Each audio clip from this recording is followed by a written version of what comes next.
হাসরের দরকার, ওই নবী কিন্তু মিজানের দরকার, ওই নবী ফুলসিরাতের দরকার। নবী বিহনে কিন্তু আসলে পার পাওয়া যাবে না রে বন্ধু। ওই নবীর ইত্তেবা যদি করা হয়, আল্লাহ পাক রব্বুল আলামিন আমাদের ভালোবাসে। আল্লাহ পাক রব্বুল আলামিন বলেন, কুল ইন কুনতুম তুহিব্বুনাল্লাহ ফাত্তাবিউনি ইউহিব্বুকুমুল্লাহ ওয়া ইয়াগফির লাকুম যুনুবাকুম আল্লাহু গফুরুর রহিম। আল্লাহ পাক বললেন, নবী গো, হে নবী বলে দাও তোমার উম্মত গণে প্রকৃত প্রেমিকীয় হতে আশা আছে যারা মনে, আমার বন্ধুর সাথে করবে ভালোবাসা, প্রকৃত প্রেমিকীয় হলে পুরা করব আশা। নারায়ে তাকবীর, নারায়ে তাকবীর। আল্লাহ বলেন, নবী গো, তোমার যারা উম্মত হবে, তোমার অনুসরণ করলে আমি আল্লাহ তাআলা তাদের ভালোবাসবো। আল্লাহ পাক রব্বুল আলামিন বলেন, আমি ভালোবেসে ক্ষান্ত নয়, ওয়া ইয়াগফির লাকুম যুনুবাকুম, আমি আমার বান্দাদেরকে ভালোবেসে আমি আমার বান্দার পাপ রাশিগুলা মার্জনা করে দেই। জোরে কান সুবহানাল্লাহ। ওই নবীরে এমন করে ধরার দরকার। মা বোনেরা কিন্তু আসলে ছিমির বিচি অথবা লাউয়ের বিচি মাটির মধ্যে দেয়, যখন আস্তে আস্তে করে অঙ্কুরিত হয়, কেমন করে নবী ধরবেন একটা বার বলে যাই। সিমের বিচি অথবা লাউয়ের বিচি গুলা মাটির মধ্যে দেয়, যখন আদাত কিন্তু আসলে এই সিমের বিচির গাছিটা উপরে উঠলো, সঙ্গে সঙ্গে তার ভিতরে একটা লাঠি দেওয়া হয়। সিমের গাছটা আস্তে আস্তে করে পেঁচতে পেঁচতে তালার উপরে ওঠে, তালার পরে উঠলো, ফুল দিল, ফল দিল, ফুল ফল সব খাইলাম, শেষ পর্যন্ত কাটার পরে কিন্তু আসলে গাছটা কেটে দিলাম। কেটে দেওয়ার পরে এইবার গোড়া থেকে কেটে দিলাম, আঙালও কেটে দিলাম। একজনা কঞ্চিটা ধরবেন আর একজনা কিন্তু আসলে লতাটা ধরবেন। ছিঁড়বে নাকি? কঞ্চি ছাড়বে? বিনে সুতার নূরের মালা উম্মতের গলায় দোলে, দয়ার নবী দিয়াছেন মালা, রাখিও যতন করে, আইরে সকল নবীর পাগল কলব কর নুরানি, দয়ার নবী দিয়াছেন মালা, রাখিও যতন করে, দয়ার নবী দিয়াছেন মালা, রাখিও যতন করে, আইরে সকল নবীর পাগল কলব কর নুরানি। মারহাবা। ওই কলম নুরানিও হয় যেই নবীর মহব্বত হৃদয়ের মধ্যে থাকে, ওই নবী উম্মতর ভুলে নাই। উম্মত হয়ে কিন্তু নবীরে ভুললাম। এ মুসলমান, ওই নবীরে ভালোবাসলো বন জঙ্গলের পশু পাখি গুলা, ওই নবীরে আমাদের ভালোবাসার দরকার। ও বন্ধু, যে আয়াতখানা পাঠ করেছি, একজন মুমিনের কাছে বিশ্বাস করতে হবে রসুলকে। এত দূর পর্যন্ত বলতে বলতে আসলাম রে বাজান। এই নবীর মহব্বত করিলে আল্লাহর নবী কিন্তু চিনবেন। নবীর কিন্তু আসলে বিনা অর্ডারে জান্নাতে যাইতে পারবেন না। হাসরের মাঠ যখন একটু সামান্য গরম হবে, নবী আর রাসূল গুলো তখন দৌড়াইতে থাকবে। আদম আলাইহিস সালাম সহ কতগুলো নবী দৌড়াইতে থাকবে। আদম আলাইহিস সালাম বলবেন, চলো চলো যাই, আমরা তো নবীর দল, আল্লাহর কাছে যাই। আল্লাহর কাছে গিয়া বলি, আল্লাহ, তোমার নবী রাসূল যারা হয় তারা তো জান্নাতি হয়, আল্লাহ গো, তুমি জান্নাতের সার্টিফিকেট দিয়া আমার দাও, আমরা জান্নাতের গেটে রিদওয়ান ফেরেশতাকে দিয়া জান্নাতে যাব। আল্লাহ পাক একটা দস্তখত করে দিয়ে আদমের হাতে দিবে। এইবার আদম আলাইহিস সালাম সহ কতগুলো নবী আল্লাহর দেওয়া স্বাক্ষরকৃত কাগজটুকু লইয়া আস্তে করে জান্নাতের গেটে রিদওয়ান ফেরেশতাকে যাইয়া আল্লাহর স্বাক্ষরকৃত কাগজটুকু যখন দিবে, রিদওয়ান কাগজটুকু পড়বে, পড়ার পরে আদমের হাতে ফেরত দিবে। এইবার আদম আলাইহিস সালাম বলবেন, রিদওয়ান কেন ফেরত দিলা? রিদওয়ান বলবে, আদম, এই পারমিশন দ্বারা জান্নাতের গেট খোলা যাবে না। আদম আলাইহিস সালাম বলবেন, দেখছো না, যে মহান আল্লাহ পাক রব্বুল আলামিন সারা পৃথিবী তৈরি করলো, ওই মহান আল্লাহ স্বাক্ষর করে তুমি রিদওয়ান কাছে পাঠাইলো, কেন জান্নাতের গেট খুলবা না? রিদওয়ান ডাক দিয়ে বলে, যে মহান আল্লাহ পাক রব্বুল আলামিন স্বাক্ষর করে আমি রিদওয়ানের কাছে পাঠাইলো, ওই মহান আল্লাহ হাজার বার করে নিষেধ করে রিদওয়ান আমার স্বাক্ষরের নিচে যতক্ষণ পর্যন্ত আমার হাবিব মুহাম্মদ রাসূলুল্লাহ সাল্লাল্লাহু আলাইহি ওয়াসাল্লামের একটা স্বাক্ষর না পাবা, ততক্ষণ পর্যন্ত জান্নাতের গেট খুলিও না। জোরে কোন সুবহানাল্লাহ।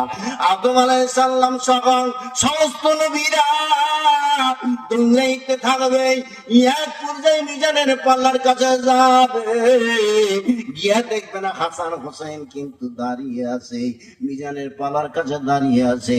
আদম আলাইহিস সালাম ডাক দিয়ে বলবেন যে হাসান হোসেন শোন, তোমার নানা এই মুহূর্তে কোথায়? হাসান হোসেন ডাক দিয়ে বলবেন, ও আদম কি খবর, কেন ব্যাপার কি?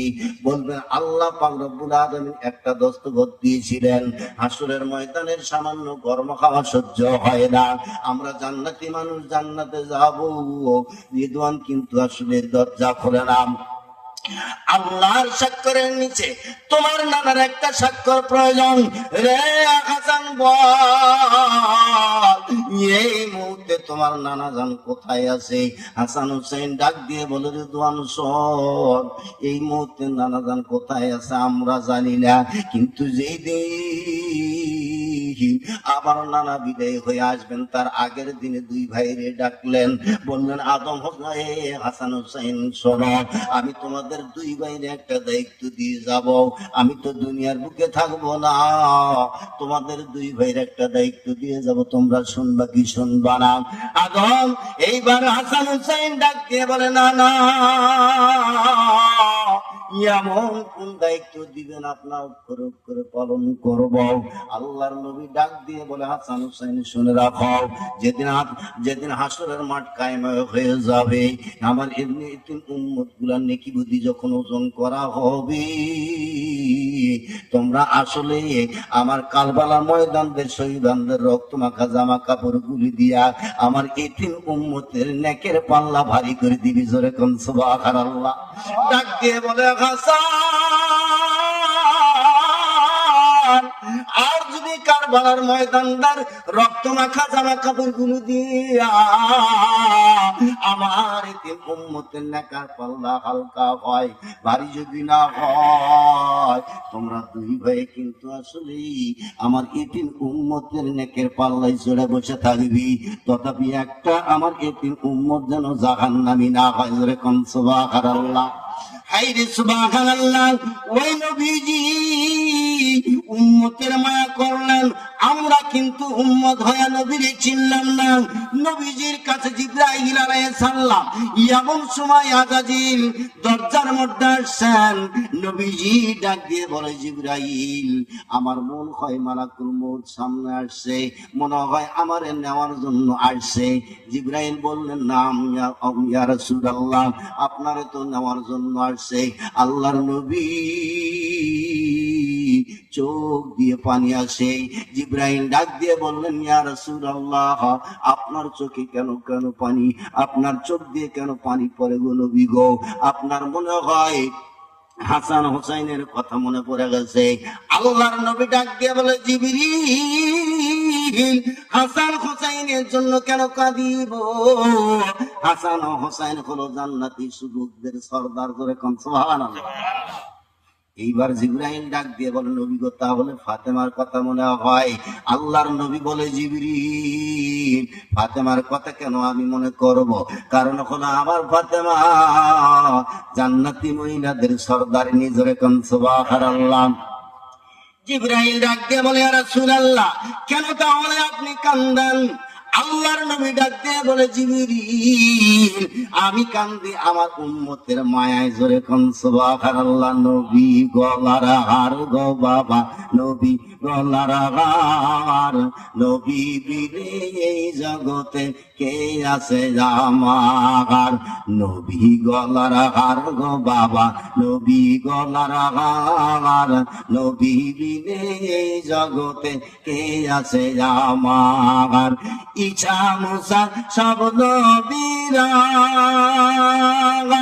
নবজি নবজি বলিবে সবাই, আমার নবী পার করিবেন উম্মত গুনাহগার, নবী গলার হার গো বাবা, নবী গলার হার, নবী বিনে এই জগতে কে আছে আমার। যেরকম মারহাবা, নবীকে যদি গলার মালা করা হয়, ওই নবী কিন্তু আসরে চিনবে, মিজানে চিনবে, ফুলচেরাতে চিনবে, তাছাড়া চিনবে না।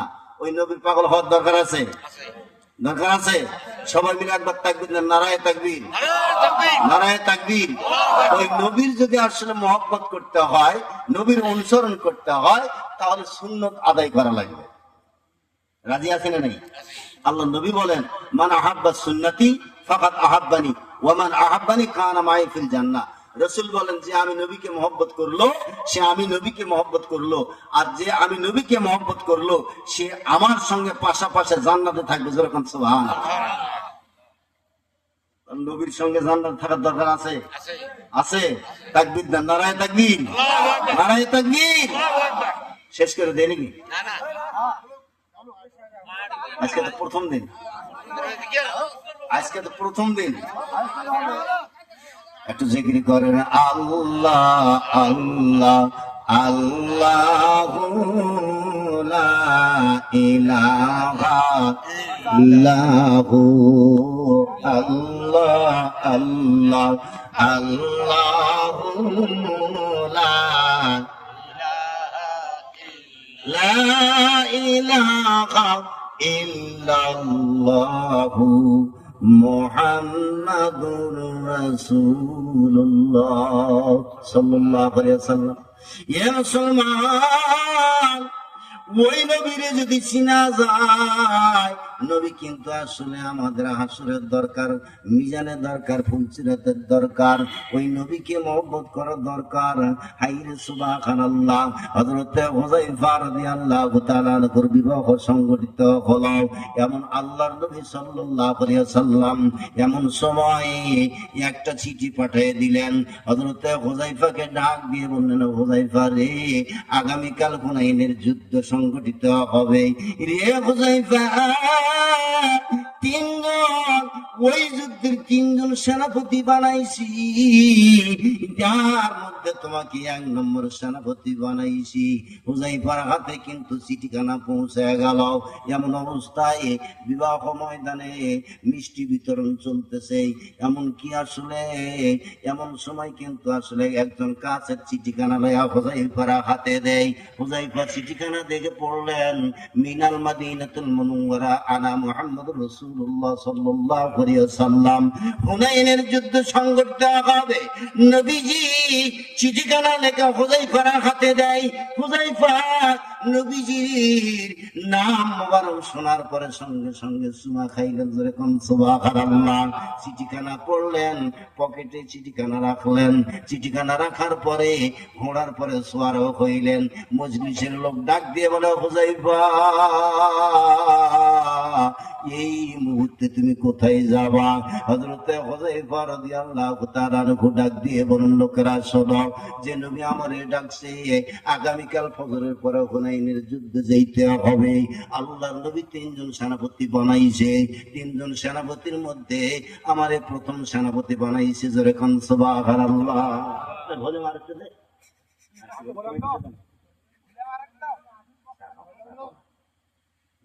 আল্লাহ আল্লাহ আল্লাহ আল্লাহ আল্লাহ আল্লাহ আল্লাহ আল্লাহ আল্লাহ আল্লাহ, লা ইলাহা ইল্লাল্লাহু মুহাম্মাদুর রাসূলুল্লাহ সাল্লাল্লাহু আলাইহি ওয়াসাল্লাম। হযরত হুযায়ফা চিঠিখানা পড়ার পরে ঘোড়ায় সওয়ার হইলেন। মজলিসের লোক বলে, হুযায়ফা কোথায় যাও? হুযায়ফা ডাক দিয়ে বলে, বিশ্বনবী আমাদের হুনাইনের যুদ্ধে প্রথম সেনাপতি বানাইছে, আমি নবীর দরবারে এক্ষুনি যাব। মজলিসের লোকগুলি বলে, রে হুযায়ফা, কেবলই তোমার বিবাহ সংগঠিত হলো, একটা বার বিবির মুখ দেখে যাও। এইবার হুযায়ফা ডাক দিয়ে বলে, লোকেরা শোনো, যে নবীকে তৈরি না করলে আল্লাহ পাক রব্বুল আলামিন সারা পৃথিবী তৈরি করতেন না। ওই নবী আমার এই চিঠি দ্বারা দেখেছে আগামীকাল হুনাইনের যুদ্ধে সংগঠিত হবে, আমি আর এক মুহূর্ত থাকতে পারি না। হযরত হুযায়ফা ঘোড়া দাবড়াইয়া এইবার নবীজির কাছে গেলেন। হে মুসলমান, নবী প্রেম কেমন করে বলে, নবীকে অন্তর চাইতে বেশি ভালোবাসার দরকার। নবী বললেন, লা ইউমিনু আহাদুকুম হাত্তা আকুনা আহাব্বা ইলাইহি মিন ওয়ালিদিহি ওয়া ওয়ালিদিহি ওয়ান নাসি আজমাইন। স্ত্রী, পুত্র, দান দৌলত, সোনা দানা যা কিছু আছে তার চাইতে নবীরে বেশি মহব্বত করতে হবে। জোরে কোন সুবহানাল্লাহ। আল্লাহ রাসূলের কাছে গেলেন। আল্লাহ রাসূলের কাছে গিয়া এবার হাজির হলেন। রাত্রি শেষ হলো, সকালবেলা মসজিদে নববীর সামনে বসে বসে আল্লাহর নবী এইবার যুদ্ধের সরঞ্জাম তৈরি করার জন্য সলা পরামর্শ করতেছেন। এমন সময় হুযায়ফার স্ত্রীর পক্ষ থেকে একজন কাছে একটা চিঠি আনে হযরত হুযায়ফার হাতে দেয়। যেরকম সুবহানাল্লাহ। হযরত হুযায়ফা চিঠিখানা পড়লেন। চিঠিখানা পড়ার পরে তিনি আবার অপর পৃষ্ঠায় লিখে দিলেন, বিবি রে, আমার সময় নেই তোমার সঙ্গে দেখা করার। যেরকম সুবহানাল্লাহ। চিঠি লইয়া কাছে এইবার চলে গেলেন। কিছুক্ষণ পর আবার একটা কাছের চিঠি নিয়ে আসলেন। ওই চিঠিতে আবার পূর্বের মতোই লেখা আছে। হুযায়ফা এইবার লিখে দিলেন, বিবির সময় নেই, যাইতে পারবো না। আল্লাহর নবী বলেন, হুযায়ফা, কে বারবার তোমার ডিস্টার্ব করে? হুযায়ফা ডাক দিয়ে বলে, নবীজি, গতকাল সন্ধ্যায় আমার বিবাহ হয়, ইজাব কবুল হয়ে গেছে গো নবী গো। এমন অবস্থায় আপনি কিন্তু চিঠি পাঠাইছেন, হুনাইনের যুদ্ধে প্রথম সেনাপতি বানাইছেন। নবীজি, ওই স্থান থেকে বিবি আমার চিঠি দ্বারা ডাকতেছে, একটা বার দেখা করবা। আল্লাহর নবী ডাক দিয়ে বলে, হুযায়ফা, আর কাল বিলম্ব করো না, অনুমতি দিলাম, তুমি যাও, তোমার বিবির সঙ্গে একটা বার দেখা করো, আমরা হুনাইনের পথে তোমার জন্য অপেক্ষা করবো। নারায়ে তাকবীর, নারায়ে তাকবীর। হযরত হুযায়ফা ঘোড়া দাবড়াইয়া এইবার শ্বশুর বাড়ির সামনে যায়, ডাক দিয়ে বলে, বিবি রে, কেন বারবার তুমি ডিস্টার্ব দাও? নবীজি আমারে ডেকেছেন, নবীর সাড়া দিয়ে আমি নবীর কাছে গিয়েছিলাম। বিবি ডাক দিয়ে বলে, স্বামী, একটা বার ঘোড়া থেকে নামবেন, আমি কদম বসি করবো, আর একবার শরবত বানাইয়া দেব। স্বামী গো, একটা বার দেখা করার জন্য আপনি ঘোড়ার থেকে নামবেন। এইবার হুযায়ফা ডাক দিয়ে বলে, বিবিরে, ঘোড়া থেকে নামার সময় নাই, বিবিরে কি বলবে তাড়াতাড়ি করে বলো। এইবার বিবি বলে, ঘোড়ার থেকে যেহেতু নামতে পারবেন না, ঘরে যাইতে পারবেন না। ও বিবি গো, এইবার বিবি ডাক দিয়ে বলে, স্বামী, যদি আপনি ঘোড়ার থেকে নামতে না পারেন, একটা বার আল্লাহর কাছে আমি দোয়া করিব, তুমি আমার সঙ্গে শুধু আমিন আমিন বলবা। জোরে কোন সুবহানাল্লাহ। হুযায়ফার স্ত্রী জানে, যুদ্ধের ময়দানে যারা পোশাক পরে রেডিও হয়, ওই সময়ে যারা আল্লাহর কাছে দোয়া করে, যেই দোয়া করবে ওই দোয়াই কবুল হয়ে যাবে। জোরে কোন সুবহানাল্লাহ। নবীজি হাদিস শরীফের মধ্যে বর্ণনা করে, যেই যুদ্ধ আসলে যুদ্ধের পোশাক পরিয়া আল্লাহর কাছে যেই দোয়া করে ওই দোয়া কিন্তু কবুল হয়ে যায়। হুযায়ফার স্ত্রী হাদিস খানা পড়েছে, কিন্তু হুযায়ফার স্ত্রী জানে যেই যুদ্ধে বিশ্বনবী একটা সেনাপতি নিযুক্ত করে ওই যুদ্ধে একটা সেনাপতি শহীদ হয় না। যেই যুদ্ধে দুইজন সেনাপতি নিযুক্ত করেন ওই যুদ্ধে দুইজনের ভিতরে একজন শাহাদাত বরণ করেন, আর যেই যুদ্ধে তিনজন সেনাপতি নিযুক্ত করেন ওই যুদ্ধে প্রথম সেনাপতি কিন্তু শহীদ হয়। হুযায়ফার স্ত্রী বুঝতে বাকি না তিনজন সেনাপতি হুনাইনের যুদ্ধে তিনজন সেনাপতি আল্লাহর নবী বানাইছেন, তার মধ্য থেকে আমার স্বামী এক নাম্বার। ও স্বামী গো, আমি তোমাকে লইয়া আল্লাহর দরবারে একটু মুনাজাত করব। হুযায়ফা ডাক দিয়ে বলে, বিবি মুনাজাত তুমি শুরু করো, সম্ভব হলে আমি আমিন বলবো, সম্ভব না হলে আমি আমিন বলবো না। এইবার বিবি আল্লাহর কাছে ডাক দিয়ে বলে, আল্লাহ সবেমাত্র বিবাহ সংগঠিত হলো গো আল্লাহ, আল্লাহ গো আমার স্বামী যুদ্ধের ময়দানে যাবে, আমি জানি শহীদ হবে, আল্লাহ আমার স্বামীকে যুদ্ধে জয়ী করে গাজী হিসেবে ফেরত পাঠাইও। এ দুনিয়ার মুসলমান সঙ্গে সঙ্গে হযরত হুযায়ফা হাতখানা নামিয়ে দিলেন, আমিন বলেন না সুবহানাল্লাহ, জোরে বলেন সুবহানাল্লাহ, নারায়ে তাকবীর। হাত নামিয়ে ফেললেন, এমন অবস্থায় বিবি ডাক দিয়ে বলে, স্বামী গো কেন আপনি আমিন বললেন না? এইবার হুযায়ফা ডাক দিয়ে বলে, বিবি আমি জানি এই মুহূর্তে আল্লাহর কাছে দোয়া করলে কবুল হয়ে যাবে, আমি কিন্তু দেখতে পাচ্ছি ওই জান্নাতি হুরুগুলো আমি হুযায়ফার জন্য অপেক্ষা করে। জোরে কোন সুবহানাল্লাহ। এ বিবি তুমি কষ্ট দিলা, এ বিবি তুমি সময় নষ্ট করলা, এ বন্ধু নবীর কেমন মহব্বত করলো রে বন্ধু, ওই মতো নবীর আমাদের মহব্বত করার দরকার আছে। আমরা নবীজির পাগল, আমরা নবীজির পাগল, আমরা নবীজির পাগল, আমরা মদিনার পাগল। যেরকম মারহাবা। সবাই বললে কি আসলে গুনাহ হবে? পাপ হবে?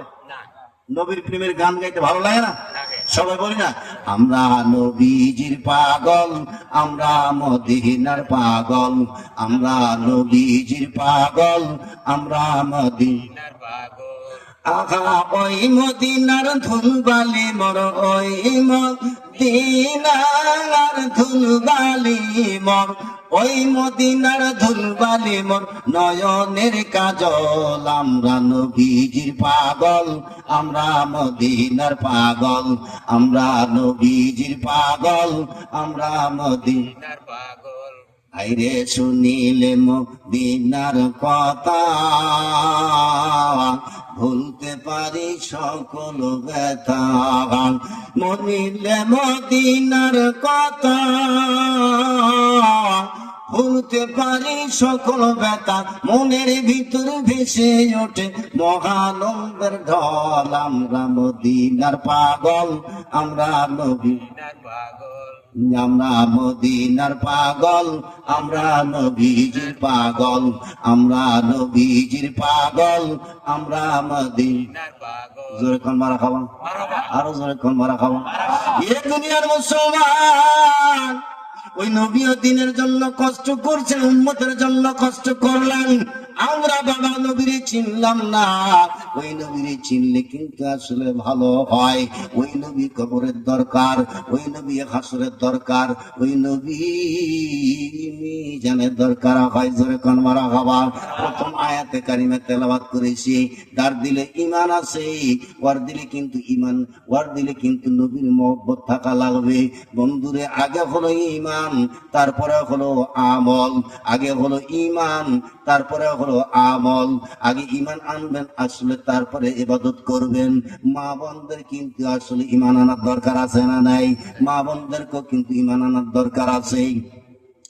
আমি বলতে চাই মা, ঈমান আনার পর নবীজি হাদিস শরীফের মধ্যে বর্ণনা করেন, কোন মা যদি 4টা বিষয় পালন করে, আল্লাহর নবী বলেন ওই মা মরতে দেরি হবে, জান্নাতে যাইতে দেরি নাই। 1 নম্বর, মায়েরা কিন্তু আসলে 5 ওয়াক্ত নামাজ আদায় করবে। ও বন্ধু, ঈমান আনার পরে কিন্তু আমলগুলা করা লাগবে। 1 নম্বর, মায়েরা 5 ওয়াক্ত নামাজ আদায় করবে। 2 নম্বর, মায়েরা রমজান মাসে রোজা রাখবে। 3 নম্বর, মায়েরা পর্দা মেনটেন করে চলবে। 4 নম্বর, মায়েরা স্বামীর খেদমত করবে। জোরে কোন সুবহানাল্লাহ। কয়টা? 4টা। মায়েরা নামাজ পড়ে কম, রোজা রাখার জম। কথা ঠিক কিনা? নামাজ পড়লে আল্লাহ রাসূল বলেন 5টা পুরস্কার দান করে। ধরে বলেন কয়টা? 5টা। আল্লাহ রাসূল হাদিস শরীফের মধ্যে বর্ণনা করেন, নামাজ পড়লে আল্লাহ 5টা পুরস্কার দান করে। 1 নম্বর, আল্লাহ পাক রিজিকের অভাব দূর করে দেয়। 2 নম্বর, আমল নামার ডানা হাতে দেয়। 3 নম্বর, ফুলচেরাত বিজলি মতো পার করে দেয়। 4 নম্বর, আল্লাহ বিনা হিসেবে জান্নাতবাসী করে দেয়। 5 নম্বর, আল্লাহ কবর আযাব মাফ করে দেয়। যেরকম সুবহানাল্লাহ। নামাজ পড়লে কয়টা? রিজিকের অভাব কেমনে দূর হয় রে বাজান? মালিক বিন দিনার পাখি শিকার করার জন্য যায়, অমনি দেখে মাথার উপরে একটা পাখি, হলুদ রঙের পাখি কিন্তু উড়ে যায়। মালিক বিন দিনার পিছনে পিছনে যায়। কিছু দূর যাবার পর জঙ্গলের মধ্যে গিয়ে দেখেন একটা লোক হাতে পায়ে দড়ি লাগাইয়া জঙ্গলের ভিতরে পড়ে আছে। এইবার মালিক বিন দিনার ডাক দিয়ে বলে, ভাই রে, তোমার হাতে পায়ে কেন দড়ি? তুমি জঙ্গলের মধ্যে কেন আছো? লোকটা বললেন, মালিক বিন দিনার, আমি ছিলাম হজের যাত্রী, হজ করতে যাইতেছিলাম। প্রতিমধ্যে 1400 আমার টাকা পয়সা গুলো কেড়ে নিয়া আমার হাতে পায়ে জড়ি লাগাইয়া জঙ্গলে ফেলে দিয়ে গেছে। না খাইয়ে মরে যাবে, আল্লাহর দোষ হবে। যেরকম নাউজুবিল্লাহ। কার দোষ হবে? আমার টাকা পয়সা গুলো কেড়ে নেই আর হাতে পায়ে দড়ি লাগাইয়া জঙ্গলে ফেলছে। নবীজি বলছেন যে নামাজ আদায় করবে, রিজিকের অভাব দূর করবে। সুবহানাল্লাহ। মালিক বিন দিনার ডাক দিয়ে বলে, ভাই রে, হাতে পায়ে দড়ি লাগাইয়া জঙ্গলের মধ্যে ফেলে দিল, কিন্তু তোমার কি ক্ষুধা লাগে না? আর কতদিন পর্যন্ত পরে আসাও?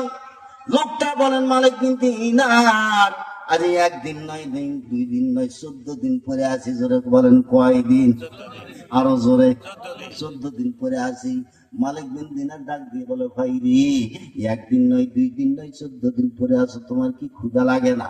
বললেন, আমার ক্ষুধা লাগে। যখন ফজরের আজান হয় তখন আমি ইশারা করে নামাজ আদায় করে নেই। সুবহানাল্লাহ। আমার হাত বান্ধিছে, পাও বান্ধিছে, জমান বান্ধে নাই। ফজরের সময় হইলে নামাজ পড়া লই। সুবহানাল্লাহ।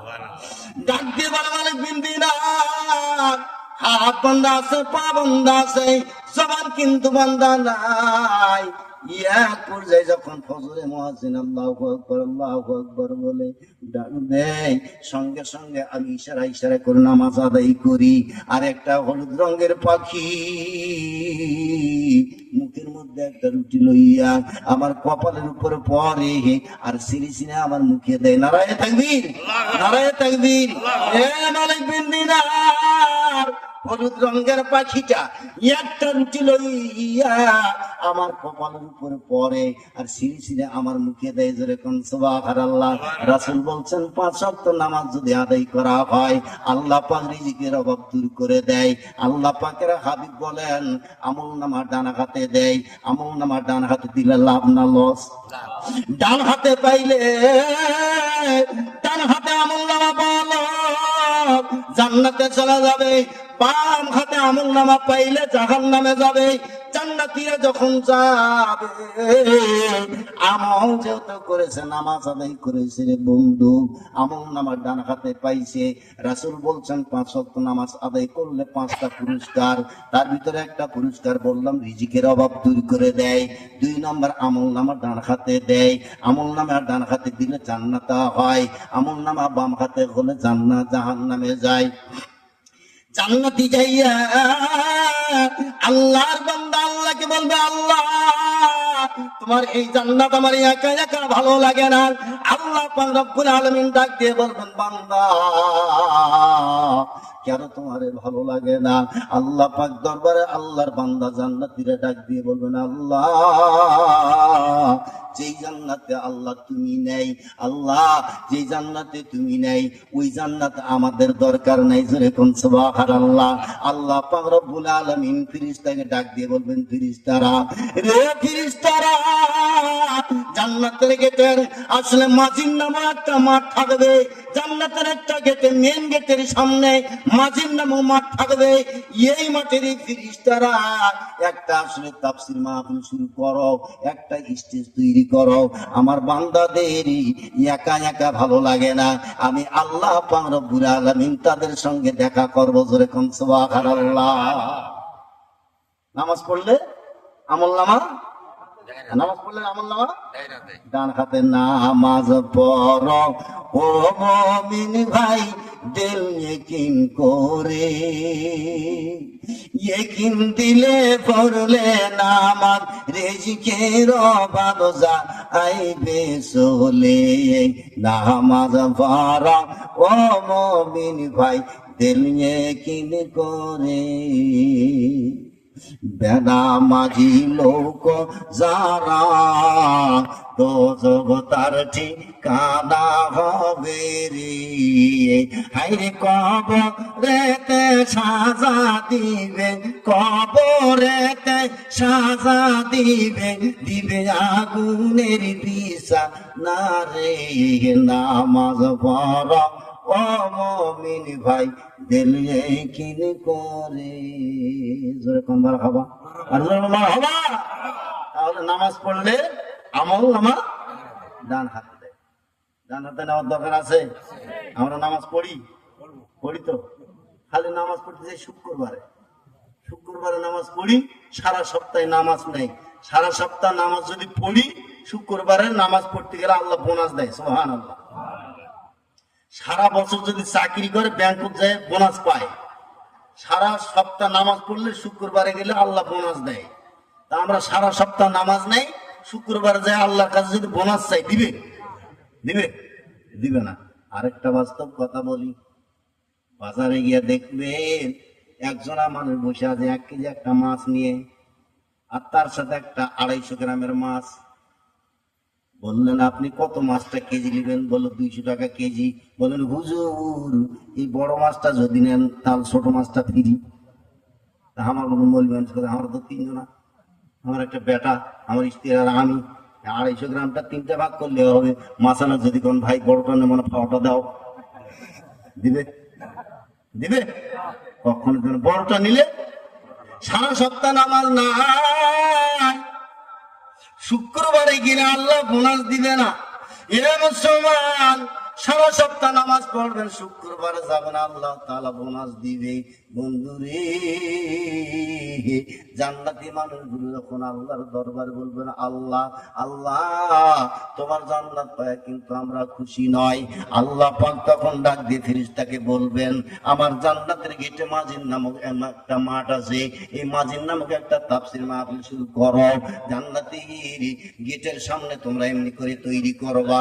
ফেরেশতারা ডাক দিয়ে বলবেন, আল্লাহ স্টেজটা কিসের তৈরি করব? আল্লাহ পাক বলবেন, আমার নূর দ্বারা তৈরি করো। সুবহানাল্লাহ। নূর দ্বারা তৈরি হবে। একটা চেয়ার রাখবে, আল্লাহ পাক বলবেন একটা চেয়ার রাখো, এই চেয়ারে আমি আল্লাহ সভাপতি হব। ডান দিকে একটা চেয়ার রাখো, প্রধান অতিথি আমার নবী মুহাম্মদ রাসূলুল্লাহ সাল্লাল্লাহু আলাইহি ওয়াসাল্লাম হবেন, আর বিশেষ অতিথি সমস্ত নবী রাসূলগুলো হবে। মাঝির নামক মাঠে কিন্তু এই ঘটনা ঘটবে। তাম্বিউল গাফিলের মধ্যে সুন্দর করে ঘটনা আছে বাজান। এ বন্ধু, যতগুলো ওয়াজের কথা কিন্তু উঠেইছি বাবা, ওই বন্ধু 1-1.5 ঘন্টা 2 ঘন্টায় কিন্তু শেষ হবে না।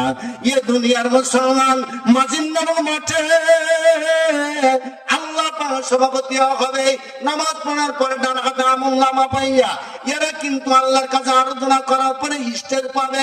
ডান দিকে নবী থাকবেন, প্রধান অতিথি আমার নবী, বিশেষ অতিথি হবে সমস্ত নবী রাসূলগুলো, আর সবার সামনে থাকবে অতিথি যারা মেহমান হবে, এরা নবীর উম্মত গুলা থাকবে। কিন্তু সমস্ত নবীর আগে আমার নবী মুহাম্মদ রাসূলুল্লাহ সাল্লাল্লাহু আলাইহি সাল্লামের উম্মত থাকবে। যখন আল্লাহু আকবার, একজনা উম্মত আরেকজনাকে বলবে, দেখবে দেখ আমার আল্লাহর নাম পাশে আমার নবী মুহাম্মদ রাসূলুল্লাহ, সুবহানাল্লাহ, যখন মারহাবা ডাক দিয়ে বলবেন, দেখ রে দেখ আমার আল্লাহর কাছে আমার নবী মুহাম্মদ রাসূলুল্লাহ সাল্লাল্লাহু আলাইহি ওয়াসাল্লাম রে বন্ধু।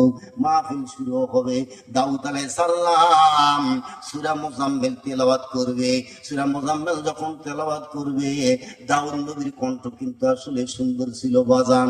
দাউদ নবীর কণ্ঠ শুনিয়া মাছগুলো কিন্তু আসলে কিনারায় ঘিরে যাইত। দাউদ আলাইহিস সালাম আইরে সুবহানাল্লাহ সূরা মুজাম্মিল তেলাওয়াত করবে। দাউদ আলাইহিস সালাম সূরা মুজাম্মিল তেলাওয়াত করা শেষ হতে হতে এ বন্ধু জান্নাতীরা এইবার 800 বছর পর্যন্ত ঘুমায়া থাকবে, চেতনা হবে না। চেতন পায়া দেখবেন এইবার আল্লাহর নবী সাল্লাল্লাহু আলাইহি ওয়াসাল্লাম সূরা ইয়াসিন তেলাওয়াত করবে। সূরা ইয়াসিন শুনিয়া জান্নাতীরা কিন্তু 8000 বছর পর্যন্ত বেহুশ থাকবে। যেরকম সুবহানাল্লাহ।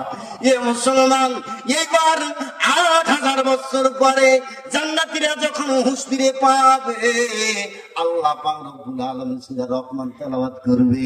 এই রহমান তেলাওয়াত করার পর 8000 বছর 8 লক্ষ বছর পর্যন্ত এরা ঘুমায় থাকবে। যেরকম সুবহানাল্লাহ। এইবার তার শেষ পর্যন্ত যখন 8 লক্ষ বছর পর্যন্ত পর এরা যখন হুঁশ ফিরে পাবে, তাদের পিঠের মধ্যে একটা করে আসলে পাখা তৈরি হবে। দেখবেন স্টেজও নেই, আল্লাহ নেই, নবীও নেই, কেউ নেই। হাইরে সুবহানাল্লাহ। আল্লাহকে দেখতে চাইলাম, দেখে তো আমাদের তৃপ্তি মিটলো না। এ দুনিয়ার মুসলমান, এক পর্যায়ে কিন্তু আসলে পিঠের উপরে 2টা পাখা হবে। আল্লাহ পাক রব্বুল আলামিন বললেন, লাহুম দারাজাতু ইনদা রাব্বিহিম। এ বন্ধু নামাজ যারা আদায় করবে, ঈমান যারা ধারণ করবে, এই মানুষগুলো আল্লাহর কাছে মুলাকাত পাবে। মুলাকাত মানে দিদার। কেমন করে দিদার পাবে? 2টা পাখা হবে। আল্লাহ পাক রব্বুল আলামিন কিন্তু ফেরেশতাকে ডাক দিয়ে বলবেন, জিবরিল, আমার বান্দা আমার দিকে তৃপ্তি মিটে নাই, পিঠে 2টা পাখা, এই পাখা দ্বারা কিন্তু উড়াইতে আরম্ভ করে দাও। মঙ্গলবারের দিন সকালবেলা উড়ান দিবে। এইবার সারাদিন পথ পথ করে উড়বে। সন্ধ্যার সময় লমলম একটা পাথরের রেস্ট হাউস পাবে। এই রেস্ট হাউস যায় তারা আসলে সন্ধ্যার দিকে বসিবে। আল্লাহ পাক রব্বুল আলামিন এইবার জিবরিলকে বলবেন, জিবরিল, আমার মেহমানদেরকে জান্নাতে সারাবন্ত উড়াই 1 ক্লাস করে দাও। যখন মারহাবা। যারা মুমিন হয়, নামাজ আদায় করে, আমলনামা ডান হাতে পায়, আমলনামা ডান হাতে পাইলে জান্নাত পায়। যখন সুবহানাল্লাহ। যখন দেখবেন স্টেজ নাই, নবী নাই, আল্লাহ নাই, এই পাখা দ্বারা উড়বে মঙ্গলবারের দিন। কোন দিন? মঙ্গলবার সকালবেলা পথ পথ পথ পথ উড়বে। লমলম পাথর একটা রেস্ট হাউস পাবে। এই রেস্ট হাউসে গিয়ে তারা রেস্ট করবে। আল্লাহ পাক জিবরিলকে বলবে, জিবরিল, আমার জান্নাতের 1 গ্লাস করে তার সারাবন তহুরা দাও। যখন সুবহানাল্লাহ। তারা 1 গ্লাস করে সারাবন তহুরা পাঠ করবে। মঙ্গলবার দিন চলে গেল, বুধবার সকালবেলা আবার উড়াল দিবে। এরা সারা দিন উঠতে থাকবে। যখন সুবহানাল্লাহ। তাম্বি হুল গাফিলিনের মধ্যে ঘটনাটা সুন্দর করে আছে রে বাজার। কি বলবো বাবা, আস্তে করে কিন্তু উড়াল দিতে শুরু করবে। ও বন্ধু, বুধবারের সন্ধ্যাবেলা এরা ইয়াকুত পাথর একটা রেস্ট হাউস পাবে। রেস্ট হাউস পাওয়ার পরে আল্লাহ পাক জিবরাইলকে ডাক দিয়ে বলবে, জিবরিল, আমার এরা আসলে মেহমান, এদের জান্নাতি মধু 1 গ্লাস করে পান করাও। জোরে কোন সুবহানাল্লাহ। এ দুনিয়ার মুসলমান, ইয়ার পরে এরা বৃহস্পতিবারে সকালবেলা এরা উড়াল দিবে। এক পর্যায়ে আরশে আজিমে গিয়ে পৌঁছবে। আল্লাহ পাক রব্বুল আলামিন ডাক দিয়ে বলবেন, জিবরিল, এরা আমার মেহমান, এরা আমার ইবাদত বন্দি করছে। জিবরিল রে, এক গ্লাস করে আসলে জান্নাতি দুধ পান করতে দাও। জোরে কোন সুবহানাল্লাহ। আল্লাহর বান্দারা ডাক দিয়ে বলবেন, আল্লাহ, একটা নূরের পর্দা থাকবে, অপোজিট সাইডে আল্লাহ থাকবে, অপর প্রান্তে আল্লাহর বান্দারা থাকবে। ডাক দিয়ে বলবেন, আল্লাহ, তোমার জান্নাত পাইয়া মজা লাগলো না। আল্লাহ, তোমার শরাবন তৈরা খাইয়া মজা পাইলাম না। আল্লাহ, তোমার শরবত খাইয়া মজা পাইলাম না। আল্লাহ, তোমার দুধ খাইয়া কিন্তু মজা পাইলাম না। আল্লাহ বলবেন, বান্দা, কি পাইলে তুমি খুশি হওয়া? আল্লাহ পাক রব্বুল আলামিন ডাক দিয়ে বলবেন, বান্দা, আল্লাহ পাক রব্বুল আলামিন ডাক দিয়ে বলবেন, বান্দা, কি পাইলে তুমি খুশি হওয়া? বান্দারা ডাক দিয়ে বলবেন, আল্লাহ, একমাত্র তোমার দিদার। জোরে কোন সুবহানাল্লাহ। নূরের পর্দা উঠে যাবে। আল্লাহ পাক রব্বুল আলামিন ডাক দিয়ে বলবেন, বান্দারে আয়। বুকের মধ্যে জড়ায়া ধরবে। এই জায়গায় আল্লাহ পাক রব্বুল আলামিন ঘোষণা করেন, লাহুম দারাজাতু ইনদা রাব্বিহিম। এটার মানে হলো আল্লাহর কাছে মুলাকাত। আল্লাহর কাছে তারা মুলাকাত পাবে। নামাজ পড়লে আমল নামা কোন হাতে পায়? জোরে বলেন, নারায়ে তাকবীর। হাত তুলে একবার তাকবীর দেন, নারায়ে তাকবীর। চলবে না বন্ধু? কত পাইছে? একটু জিকির করুন, লা ইলাহা ইল্লাল্লাহ, লা ইলাহা ইল্লাল্লাহ, লা ইলাহা ইল্লাল্লাহ, লা ইলাহা ইল্লাল্লাহ, মুহাম্মাদুর রাসূলুল্লাহ সাল্লাল্লাহু আলাইহি ওয়াসাল্লাম। আমি বলতেছিলাম, বাজান, নামাজ পড়লে আল্লাহ 5টা পুরস্কার দান করে। 1 নম্বর রিজিকের অভাব দূর করে দেয়। 2 নম্বর আমার আল্লাহ ডান হাতে আমলনামা দেয়। আল্লাহ পাক রব্বুল আলামিন 2টা কাজের বিনিময়ে জান্নাত দান করে। 1 নম্বর হলো ঈমান, 2 নম্বর হলো আমল। আল্লাহ পাক রব্বুল আলামিন ডাক দিয়ে বলেন, ইন্নাল্লাযীনা আমানু وعملوا الصالحات لهم جنات تجري من تحتها الأنهار। আল্লাহু আকবার। 2টা কাজের বিনিময়ে আল্লাহ জান্নাত দান করে, আর 4 কারণে আল্লাহ পাক জাহান্নামী বানায়া দেয়। 2টা কারণ কি? 1 নম্বর হলো ঈমান, 2 নম্বর হলো আমল। এই 2টা জিনিস যদি লইয়া যায়, আল্লাহ পাক রব্বুল আলামিন ডাক দিয়ে বললেন, বান্দারে, তোমারে তৈরি করলাম ইবাদতের জন্য। আল্লাহ পাক বলেন, ওমা খলাকতুল জিন্না ওয়াল ইনসা ইল্লা লিয়াবুদুন। একটা মাত্র কারণ হলো আমি আল্লাহর দাসত্ব করবা। আর আমি আল্লাহর দাসত্ব যদি তুমি করো, আমি আল্লাহ পাক রব্বুল আলামিন তোমারে জান্নাত দান করব। 2টা জিনিসের কারণে আল্লাহ জান্নাত দেয়। আল্লাহ পাক রব্বুল আলামিন যেহেতু তৈরি করেছেন, 1 নম্বর কারণ হলো ইবাদত করা। আল্লাহ পাক রব্বুল আলামিন ডাক দিয়ে বললেন, বান্দারে, খলাকাল ইনসান, মানুষ আমি তৈরি করলাম। আল্লাহ পাক ডাক দিয়ে বললেন, ফালিয়ানজুরিল ইনসানু মিম্মা খুলিকা। বান্দারে, তোমার নিজের দিকে তাকায়া দেখো কেমনে আমি তৈরি করলাম। মাতৃকুলে স্থান দিয়েছি, ওরে বের করেছি আমি। কসম করে বলছি, বান্দা, জানতে পাওনি তুমি। চক্ষু দিলাম দৃশ্য দেখতে, শুনতে দিলাম কান, বুঝ করিতে দিল দিলাম সন্ধ্যে। মুসলমান, জিকির করো, ফিকির করো, নামাজে মশগুল। আল্লাহর আশিকে যারা হইবে পাগল। যখন তোমার কেউ ছিল না, তখন ছিলাম আমি। এখন তোমার সব হয়েছে, পর হয়েছি আমি। যখন তোমার কেউ রবে না, তখন রব আমি। কবরেতে আসলে বান্দা দেখে নেব আমি। কবরে যারা কে দেখবে? আমল দেখবে কি দেখবে না? দেখবে। আল্লাহ পাক বললেন, খলাকাল ইনসান, আমি মানুষ তৈরি করেছি। ফালিয়ানজুরিল ইনসান মিম্মা খুলিকা। বলবেন, বান্দারে, তোমার নিজের দিকে তাকায়া দেখো কেমনে তোমারে তৈরি করলাম। আল্লাহ পাক রব্বুল আলামিন বলেন, তোমার বাবার এক ফোঁটা পানি তোমার মার রেহেমে যখন যায়, আমি আল্লাহ পাক রব্বুল আলামিন এটা ফেরেশতা দ্বারা মেহনত শুরু করলাম। প্রথমে এটা আসলে রক্তের দলায় পরিণত হলো, এরপরে আল্লাহ ফেরেশতার মেহনত শুরু করলো, এইটা গোশতের দলায় পরিণত হলো। আল্লাহ পাক রব্বুল আলামিন বলেন ফাকাসাউনাল ইদামা লাহমা, এটা গোশতের দলায় পরিণত হলো, এরপরে এটা বডির আকারে পরিণত হলো। বডির আকারে যখন পরিণত হয়, আল্লাহ পাক রব্বুল আলামিন বললেন ফাকাতাউনাল ইদামা লাহমা। আল্লাহু আকবার। সুরক্ষিত একটা জায়গায় রাখলো। মার গর্ভতরিতে যখন বাচ্চা বের হয়ে আসলেন, আল্লাহ পাক রব্বুল আলামিন বললেন সুম্মা নুখরিজুকুম তিফলান। আল্লাহু আকবার। বাচ্চারা কারে মার পেট থেকে বের করলেন কে? জোরে বলেন, আরো জোরে। বাচ্চারা কারে মার পেট থেকে বের করে, তখন কিন্তু কিছুই আমাদের জানা ছিল না। আইরে সুবহানাল্লাহ, হাঁটতে পারতাম না, বসতে পারতাম না, খাইতে পারতাম না।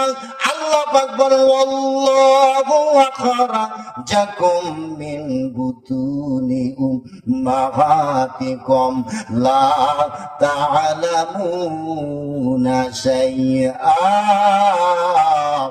আল্লাহু আকবার। মাতৃকুলে যখন আসলে বের হলাম, হুঁশ ছিল না, জ্ঞান ছিল না, তো আমি আল্লাহ পাক রব্বুল আলামিন আপনাকে নিপুণ করে তৈরি করলাম। তুমি যখন ছোট্ট ছিলে, দাঁত ছিল না মুখে, তরল খাবার দিলেন আল্লাহ মা জননীর বুকে। আরে সেই আল্লাহ রে ভুইল না রে, সেই আল্লাহ রে ভুইল না রে, জীবন যাকার থাক। আল্লাহ রে ডাকরে বলো, আল্লাহ বলে ডাক। আল্লাহ রে ডাকতে ডাকতে জীবন যাকার থাক। তুমি যখন ছোট্ট ছিলে, দাঁত ছিল না মুখে, তরল খাবার দিলেন আল্লাহ মা জননীর বুকে। আর সেই আল্লাহ রে ভুইল না রে, সেই আল্লাহ রে ভুইল না রে, জীবন যাকার থাক। আল্লাহ রে ডাকরে বলো, আল্লাহ বলে ডাক। ওরে আল্লাহ আল্লাহ ডাকতে ডাকতে জীবন যাকার থাক। আল্লাহ রে ডাকরে বলো, আল্লাহ বলে ডাক। এ দুনিয়ার মুসলমান, ওই আল্লাহ পাক রব্বুল আলামিন একটা মাত্র উদ্দেশ্য করে তৈরি করেছেন। আল্লাহ পাক রব্বুল আলামিন বলেন লাকাদ খালাকনাল ইনসানা ফি আহসানি তাকওয়িম। আল্লাহ পাক মানুষকে কিন্তু অতি উত্তম করে পাঠাইছে। মানুষের মতো কিন্তু অন্য জানোয়ার আল্লাহ পাঠাই নাই। বন্ধুরে একটা মাত্র কারণ তার ইবাদত করার জন্য। বন্ধুরে এই ইবাদত যদি করা হয়, আল্লাহ জান্নাত দেয়। জান্নাত দেওয়ার দুইটা কারণ, এক নম্বর হলো ঈমান, দুই নম্বর হলো আমল। এই দুইটা কারণ হলো জান্নাতে যাওয়া। জান্নাতে যাইয়া তারা কিন্তু আসলে জাহান্নামের দিকে আসলে তাকাইবে। ও বন্ধু, জান্নাতি মানুষেরা আল্লাহকে ডাক দিয়ে বলবেন আল্লাহ। জান্নাত পায়া কিন্তু আসলে যা চাইবে তুমি তো তাই দিবে গো আল্লাহ। আল্লাহ পাক রব্বুল আলামিন বলবেন বান্দারে আমি তো ঠিকই বলেছি। জান্নাতীরা ডাক দিয়ে বলবেন আল্লাহ, এই জান্নাতে আসিয়া কিন্তু আমাদের বন্ধু বান্ধব গুলা কোথায়, আমরা তো দেখি না। আল্লাহ পাক বলবেন বান্দা, তারা নামাজ পড়ে নাই, জান্নাতে আসতে পারে নাই। জান্নাতের চাবি কিন্তু তাদের নাই। রাসূল বলেন as-সালাতু মিফতাহুল জান্নাহ। সালাত মানে নামাজ, মিফতাহুল মানে চাবি। জোরে কোন সুবহানাল্লাহ।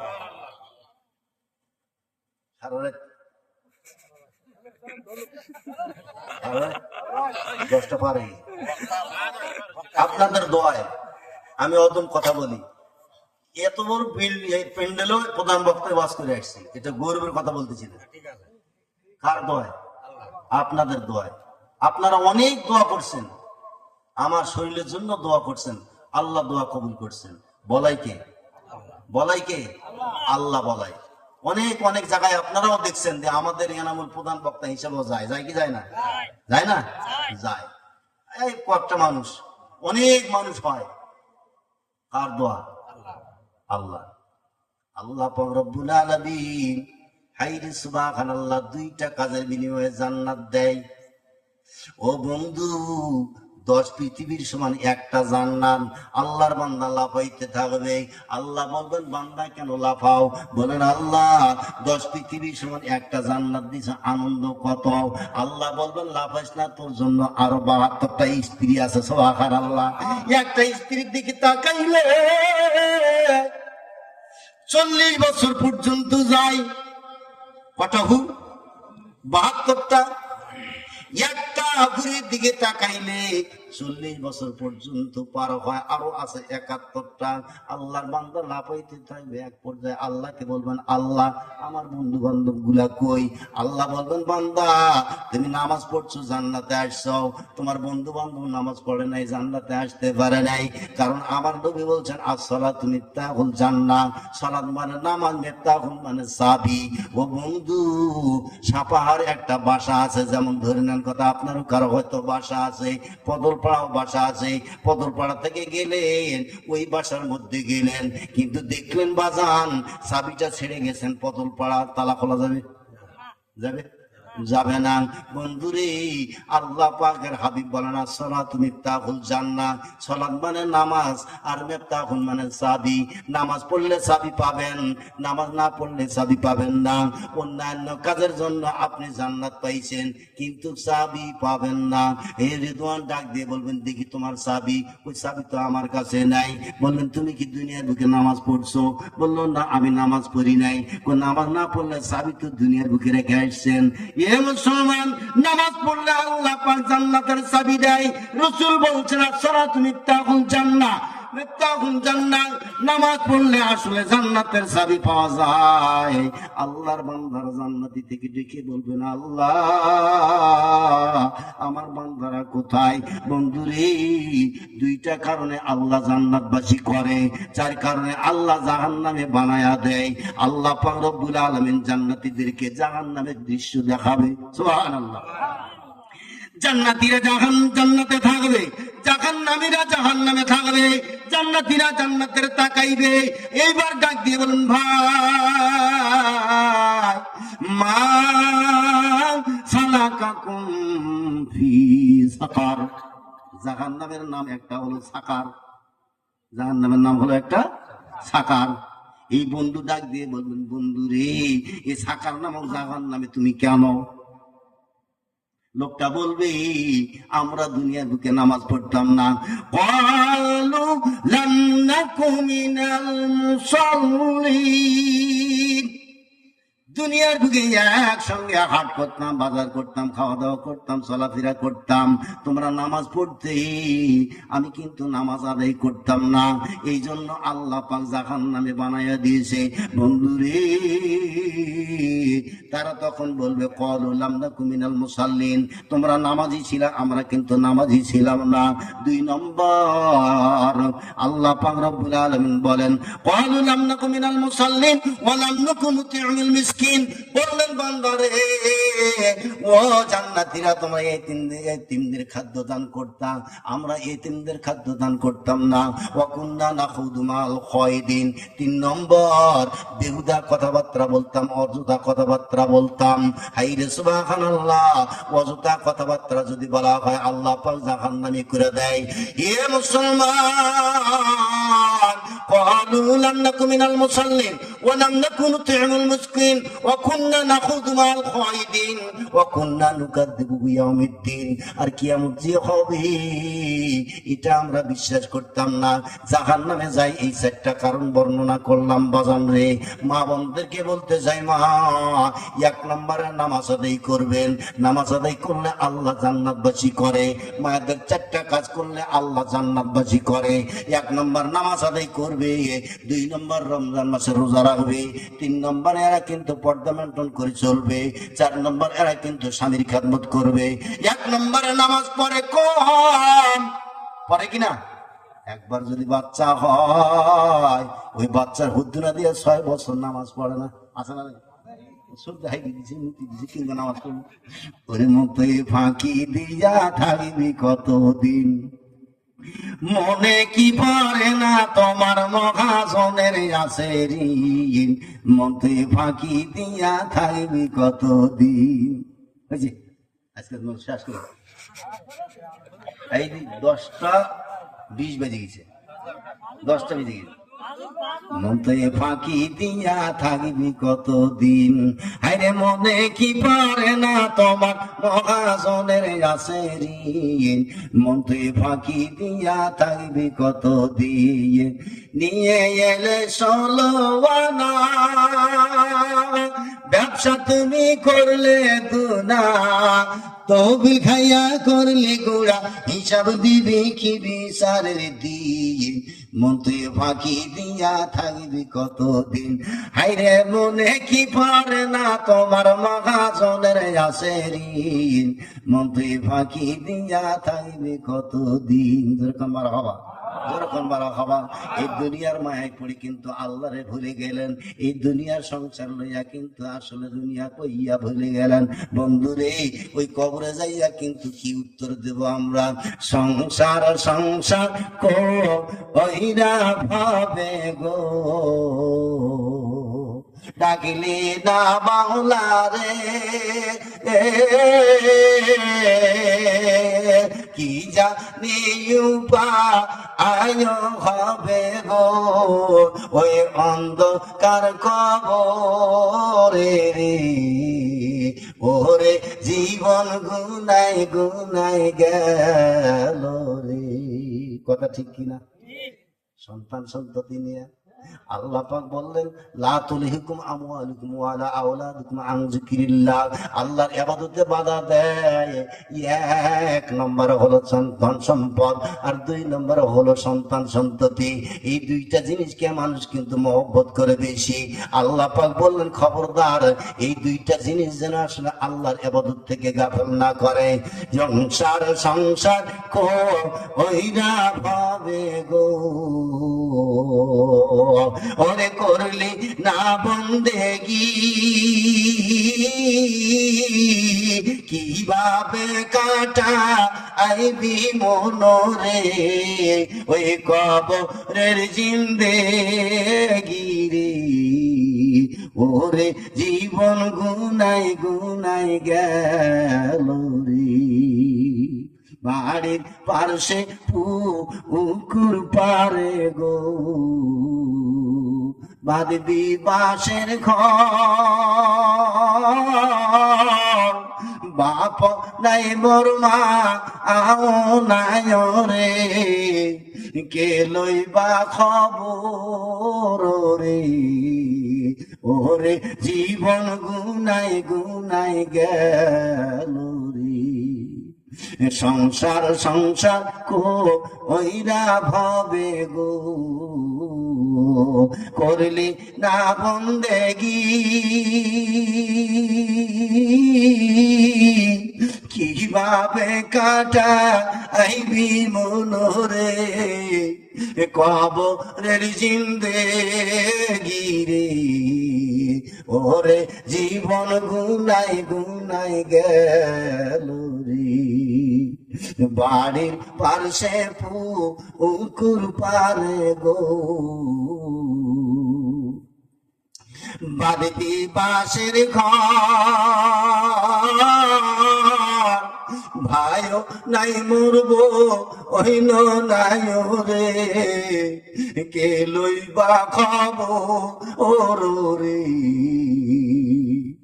ওরে জীবন গুনাই গুনাই গেল রে, ওরে জীবন গুনাই গুনাই গেল রে। সবাই আস্তাগফিরুল্লাহ রাব্বি মিন কুল্লি যামবিন ওয়া আতুবু ইলাইহি। আজকে আমরা এখানে শেষ করি।